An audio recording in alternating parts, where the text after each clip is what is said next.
Hi, it's Constant Angler. In front of you, you'll see my latest BFS reel.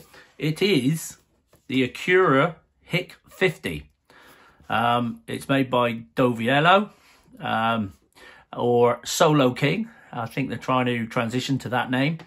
And yeah, it's been recommended to me by my good friend Peter Kim from BFS Fishing Channel on YouTube. Please check him out. He strips these reels apart and tells us exactly what is going on with them. Now, if I just look at the box here for a minute, and hopefully you can see this if I hold it there for you to see, and the camera focuses. Yep, it's all good.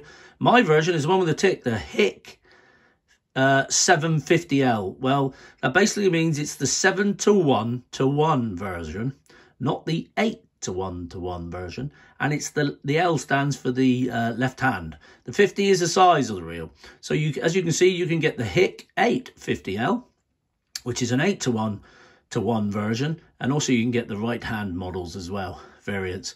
So let's look at some other things on here now. It says 30 pin. I guess that's the brake dial. We'll have a look at that. Not quite sure what the 20 pound stands for, but it's suggesting drag.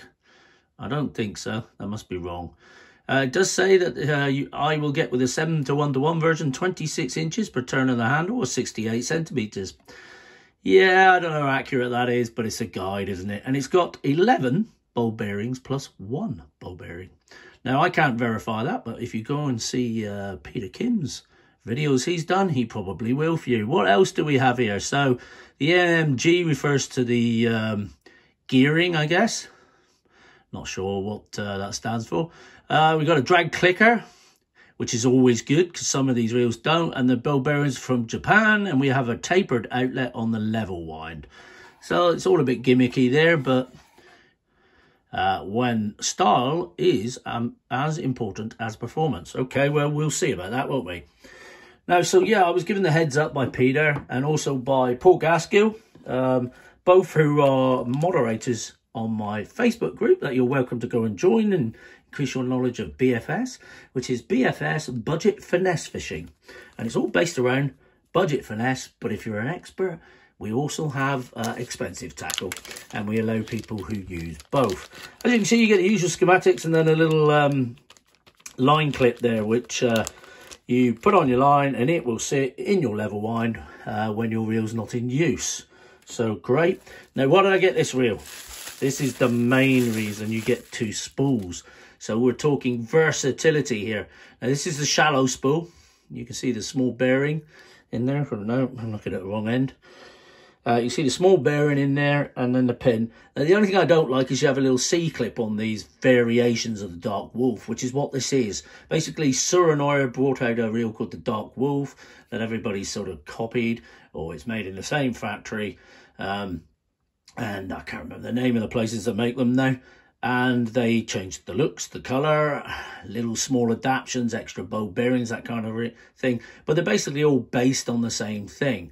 So yeah, there's a little retaining C-clip here or there. I can't see it from where I am, but one side or the other, you'll see it when you get it.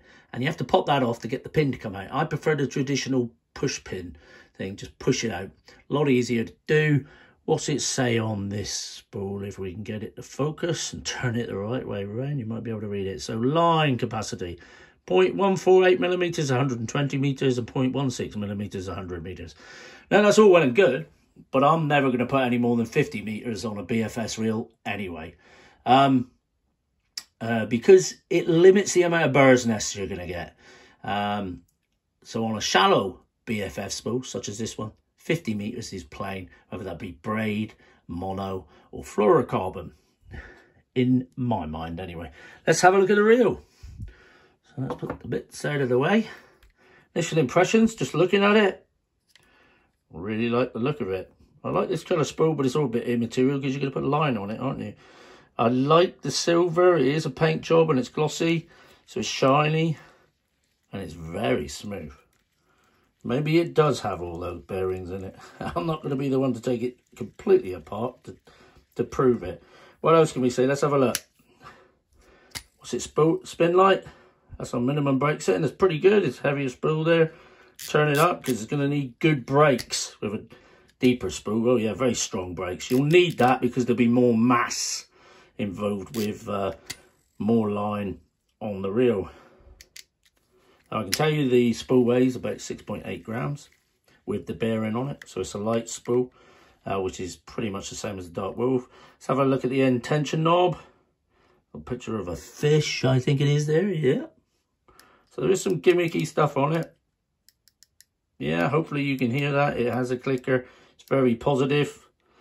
Same little fish on the handle knobs. Not sure if I love that. These aren't spinning a lot, so whether there are bow bearings in them or not, I don't know. Probably just bushings. What's the drag like? That front bar is very positive. Let's loosen the drag off. So the star wheel clicks as you do it.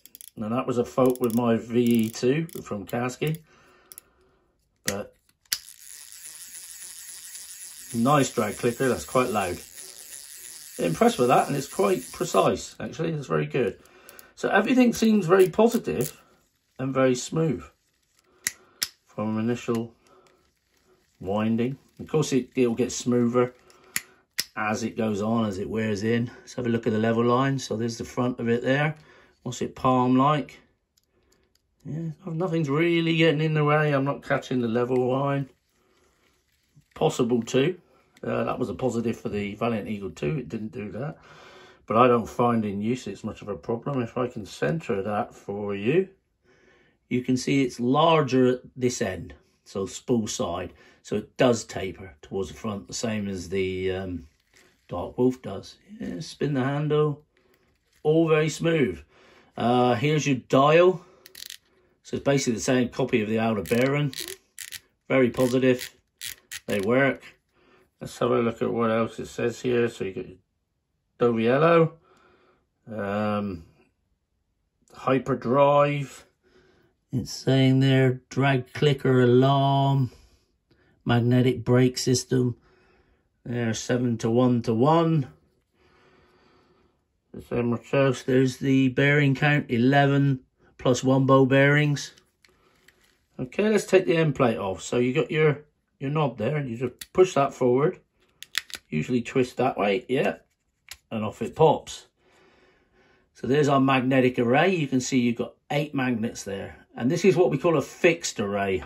Now, fixed arrays, as you turn the brake dial, let's get my hands right, it will go away from the spool, as is happening there. So less brakes, or towards the spool, so more brakes. That all seems very positive, and it clicks beautifully. Let's have a little look at the spool. So we've got the deeper spool here now. Yeah, it seems a decent fit. Oh, a bit of spoil or something. Yeah, it just has the same sort of thing. Drag clicker. It's got some sort of capacities on here. 16 pound. Remember, this is the deep spool. 150 to 200 meters. Guess one's yards and one's meters. 20 pound, 100 to 150. HICC50 Pro. I don't know what the difference between a Pro and not a Pro is. Didn't know there were different versions. This is your plate that the magnets have the effect on. Ported spool. Dips in towards the middle. All looks very good.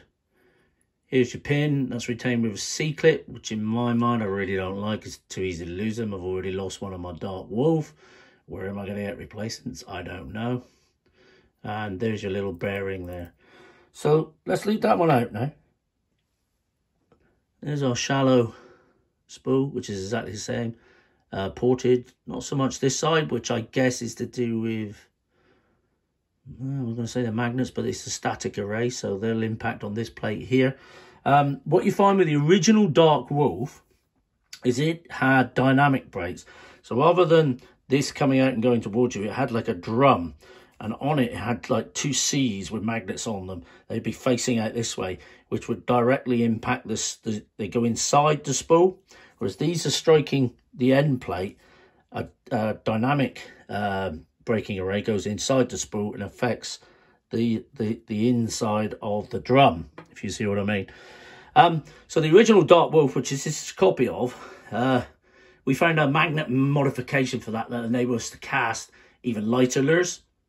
The problem was with the left-hand variant, the physics didn't work properly, and unless you had the right hand version, it wasn't as good. Surinoya realised this, that their dynamic braking system wasn't actually doing what it was supposed to do in the left-hand versions. So they went back to static array, and my good friend and moderator on BFS Budget Finesse Fishing, Paul Gaskell, did some experiments, and he found that it made very little difference at all whether it was a static array or not. It would still cast very light lures, sub 1, you know, sort of trout magnets, that kind of thing, with a few modifications like putting roll bearings in there. Anyway, so we weren't really doing much with our magnetic modification. But this is how we learn, and that's half the fun of BFS, is modifying your reels to make them cast even lighter, for the spools to spin even more. So let's pop that shallow spool in, because there's nothing much to see here. Build quality for a budget reel seems decent. Slot it back in there nicely. Pop that back on, put that back. Yeah, it's lovely and smooth. Yeah, that's a smooth. That's reasonable. I mean, there'll be a lot of grease in there. Put brakes on full. Yeah, good strong brakes. As I said, you will need good brakes on this reel to cope with that heavier spool. But that's spinning quite well out of the box. Quite impressed with that. It's quite silent. It's not making no horrible noises, as is the reel, not making any horrible noises. It's all very quiet and very... It's a bit tighter than a Dark Wolf, I say. Whether that is because it does have a higher bearing count, or it's just my mind, I don't know. Who knows? You know, there's a spool spinning beautifully, isn't it? Yeah, so my hope is that this will be a very versatile BFS reel. So if you're someone that likes to, as I do, say go perch fishing, where I might require, say, 12 or 15 pound line, which I can get on this deeper spool, to throw jigs, things like that, into cover and extract fish from it. I'm not talking the heaviest of cover, but fairly heavy cover. Then you could use that spool for that. Take it with you, pop the spool out, off you go, have a go at that. But if you then want to throw small micro lures for small perch, say wasps as we call them over here, you can drop down to say £8, £6 line, or maybe even with a few modifications like the different bearings, I would suggest you'd be able to throw a trout magnet with it, or lures sub 2 grams for trouts, little crankbaits and things like that, little soft plastics. You've got the versatility there. What I'm really looking to do with it is to use it as a perch reel, as I said, but also to use it as my main saltwater BFS reel. And I'm actually going to, if it will do all these things I want, I may well buy another one. And then my Dark Wolf, which I have set up for trout fishing at the moment, will be a backup reel to my Aldebaran. Very often when I go fishing, I'll have one reel with me on my rod, and then I'll have a spare reel in my pocket in case I get a bad bird's nest or something like that. I can just switch the reels out and carry on fishing. So first impressions are good. You know, it's just an unboxing. Remember to put your 50 meters of line on your shallow spools. That will help you a lot. Don't be a hero with the brakes. Make sure you got little or no side to side movement. Learn to keep your casting smooth, your casting style smooth. You are not going to hit the horizon with light lures and BFS reels. They just do not cast as far as standard bait casters. But that's half the fun of it, is learning how to cast these light lures decent distances and catching fish. So please like and subscribe. Thanks for your support as always. If you're really keen, hit the notification bell or give us a thanks. I've got a thanks button on there now. It's a bit like begging really, I think, but it's there if you want to. It will help me buy new variations of these reels and review them for you. I will go out on the bank and I'll do my usual casting, and hopefully we'll catch some fish over the next few months, and it will turn out to be my favourite BFS reel. That's what I'm hoping, or budget BFS reel. Thanks again, Constant Angler. Cheers.